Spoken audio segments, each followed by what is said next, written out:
Put your seatbelts for this young pup. Come on, Michael, dazzle us. The oldest man in the room, by the way.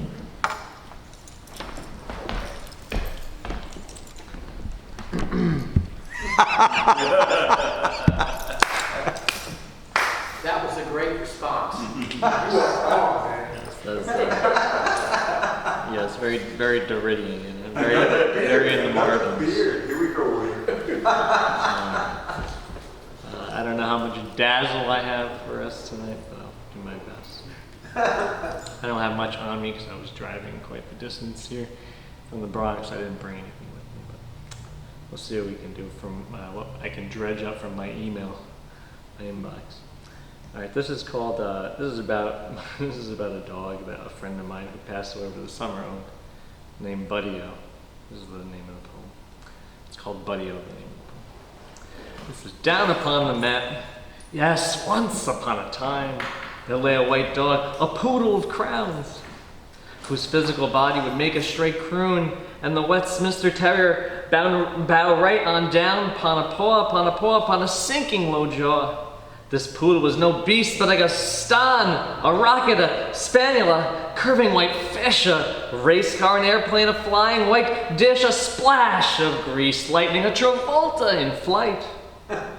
Bell was he too, for he slept on his mat beside the books, all too many, by a master she well read, a queen of the Nile, a Brahmin of Faust, a vizier and a scholar from whom poetry just bubbles on out.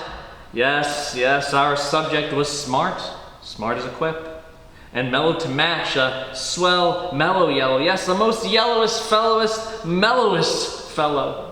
When the firework pops or the corn swells and grows right. A sweet buttery sight, our Buddy-O. He yawns and chews then on a toy, and when the door has a knock, our Buddy is up, but barks not a once. He is a soft, scampering mouse. Yes, car horns are all blaring, neighborhood dogs are all a-wooing. Lawnmowers are loud mooing, and TVs are on with their gossip and oohing. The news, it's all dreadful and loud, and stewing some sounds that maybe should not be sounds. But Buddy-O is chewing or sleeping or grooming. Medicine for his stewardess lays round his neck. Oh, he's ready to roll, living a calm cucumber life, not that of a troll, and it's all just going right. He's earning his keep. He's a real sheep among sheep. Then, oh, there's a wind. It sounds like a plane. The motor, it's several feet wide. It's right here on the floor. It's blaring. It's blowing. It's let itself in, sputtering, fluttering in the living room den. Oh, how dare he come right on in, his fluttery wings, his fluffy white back, his lizard-like walk, and now he won't move an inch. He's quiet, too quiet. He's on the attack. Arf, arf, arf, arf, arf, arf, arf, arf. I'll get you, you crook, you monarch of flight. At all costs, I'll eat you if I could just get one bite. The queen of the den, she wakes with a start. Buddy-O, Buddy-O, Buddy-O, Buddy-O, come down now from the couch. Oh, from the couch come down now. Then she pulls Buddy in close. She knees his head. She kisses his eye. She sends him to bed. Silly Bud, that's no plane, no, not a nuclear boom. It's just a bug, a silly nearly white moth. Bud, we let him on in. That's the poem.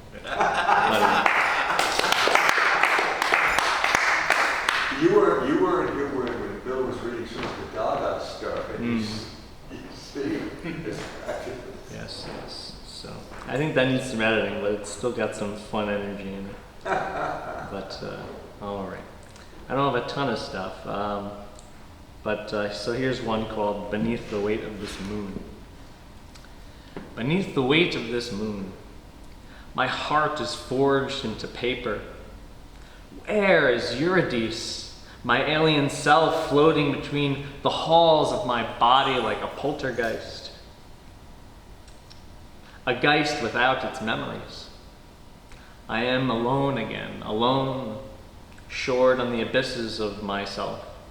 That desert forest without its future, laid out in certainties without trees. I find myself in poetic lines, though. Today I will heave this prison, mountain-like, into the ocean of my dreams. Here I will forge myself and my beauty into the ravines of you, my outer world, and spiral off in a celestial moment that rivals a black hole. I am a timeless vagabond, you see, beautiful and eternal and free. Okay. All right, now I'm gonna read my my vitae. No, I'm just joking. It happens to be at the top of this document, so I thought that was a moment for that moderate joke. This is called Dear Cephalus. I'm gonna blow it up a little bit. Dear Cephalus. Cephalus. Dear Cephalus. Cephalus, I see exactly what you had meant when you remarked how age had been a great blessing for your young, untamed heart. How to tame a heart that roves without its sails set or its compass found. Oh, the things a son will do, his step atop the hem of a summer dress. What pipes and timbrels, what ecstasy is this? White papal cloths and fingertips plunge down deep into the licorice ocean, the diamonds that see. A spindly truth hides its husk, hauls its shell to the sandy bottom. The mollusk bones know the joy of Greece. Greece does not know the constancy of Socrates. The scuttling toes of mollusks that dawdle in the noise of the mammalian endoskeleton and tickle the palm of the earth. I will one day, perhaps soon, know a finer soil and measure perhaps an older thirst.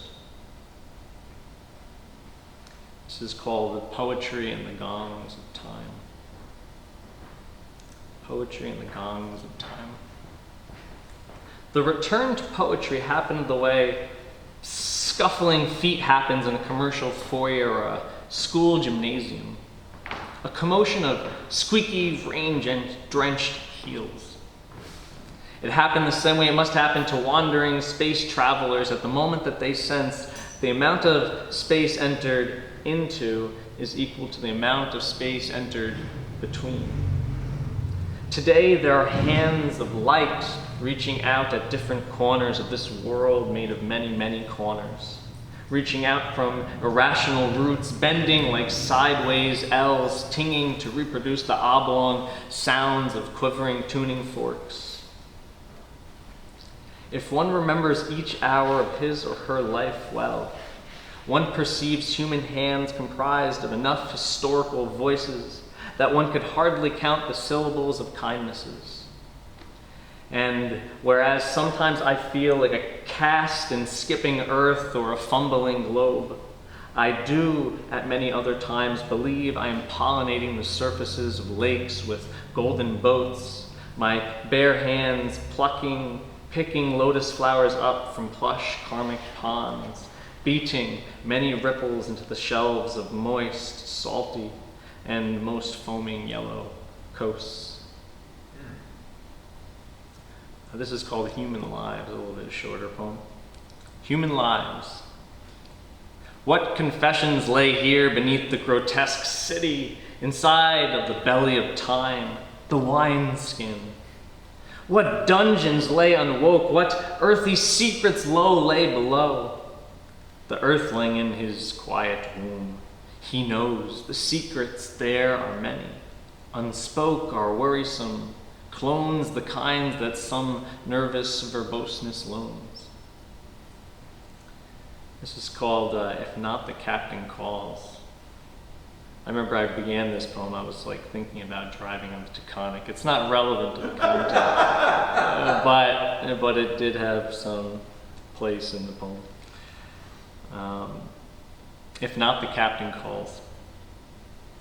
Wipers swing like batons, winds batter the doors, rains build elongated mountains on a curving window charted in Riemannian space. What century is this? What time is it now? When are you, dear reader? What is this obsession with death and time? Here now the call is coming above the braided trees, out atop the red and orange hills. What obsession is this that comes to us? What voice drifts through the trees like a dripping faucet into the leery mind? The mystery of time calls. The death knell of the self? A possibility. Perhaps that the many blisses of my life have been, in fact, like many truth-sayers all along. How sad a sentence. How boundless a shamelessness. And so with Campbell I sing, follow your bliss with your feet, feeling its reticence like the hems of a garment. Hesitance, it is natural. Doubt, natural. The sun, too, natural. The call that calls the earth to life, calls the truth to you, picks up the late wintry branches of your heart and parts the red doubts within it as standing branches go parting most sweet and gentle late in rain. This is called the majestic chatter. A majestic chatter. There is a wine glass singing a song somewhere, responding not to pulpy lips, but to waltzing loons traveling through the air like tiny figurine.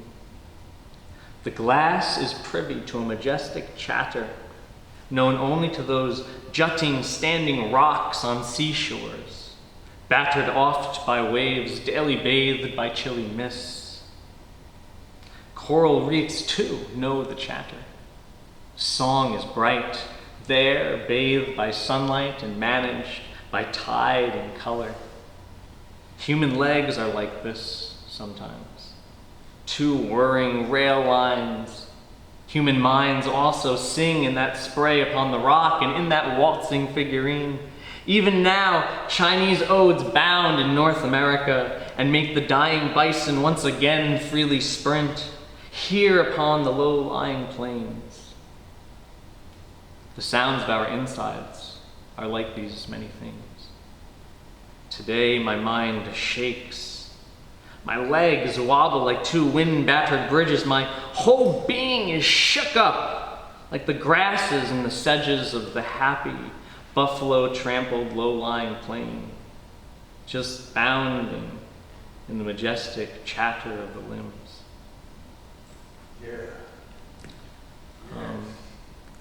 Yeah, I only have one more thing I could really read to you guys, but it would be a complete indulgence, and that is a philosophy paper I wrote in college. It goes for the vitae. Yes, so I don't know. If I do read it, I'll stop very quickly because that's all I got. Let's see. Let's do this. Okay, let's try this out. Give me 2 seconds.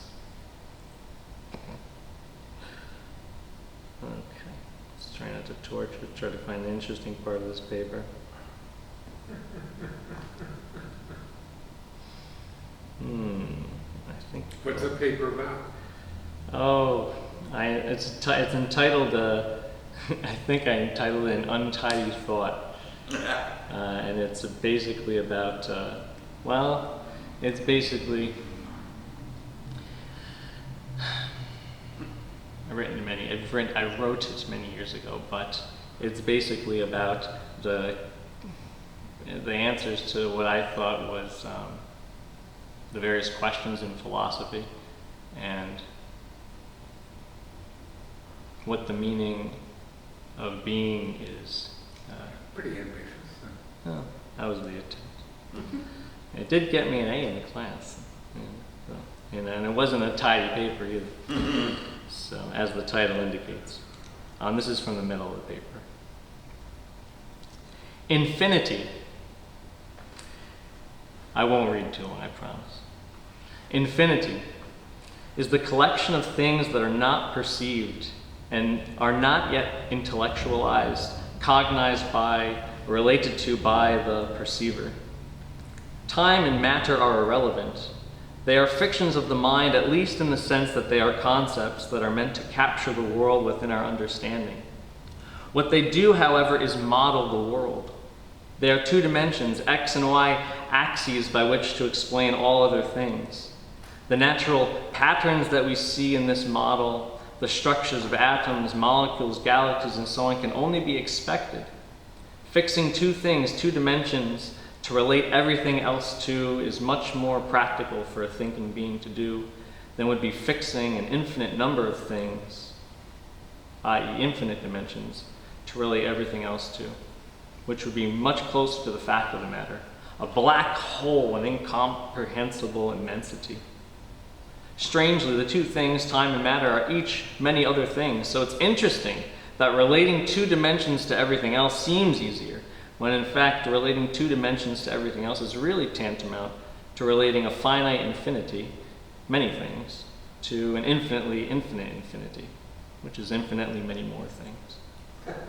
We lose sight of precisely how much meaning there is in essence, how many more things there are slyly tucked away underneath each of the x and y axes of a graph.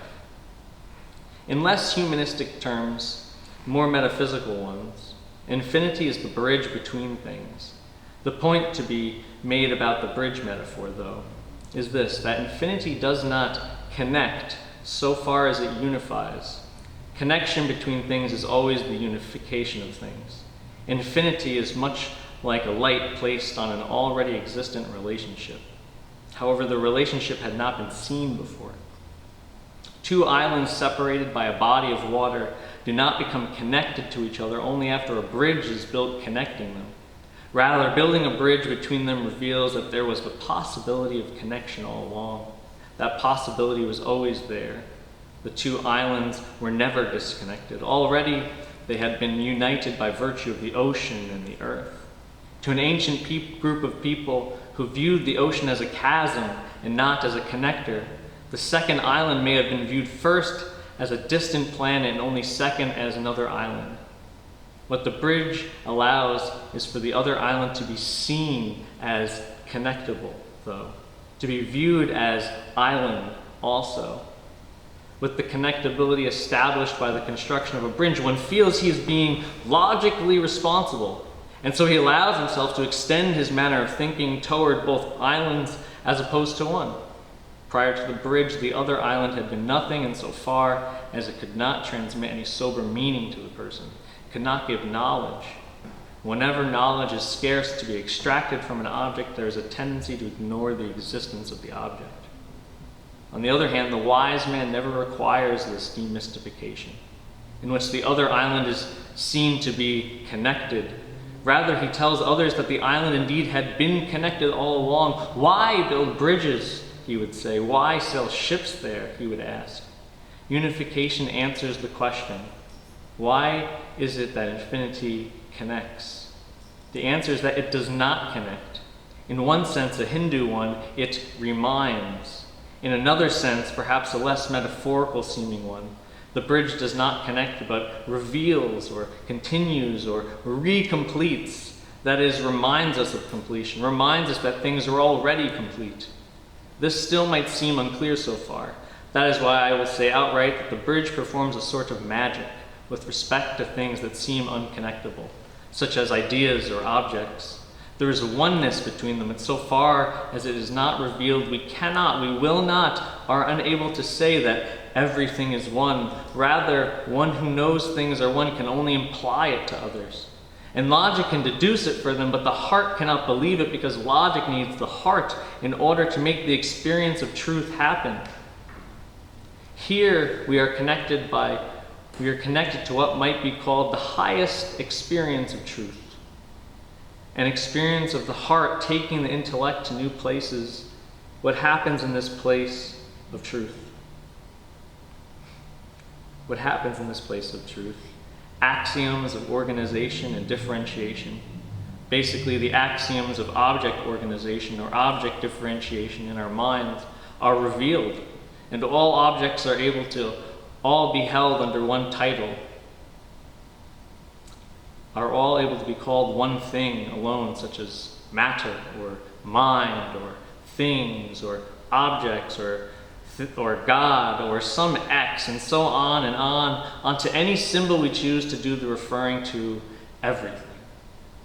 At worst, the freedom of speech is given over to one's understanding.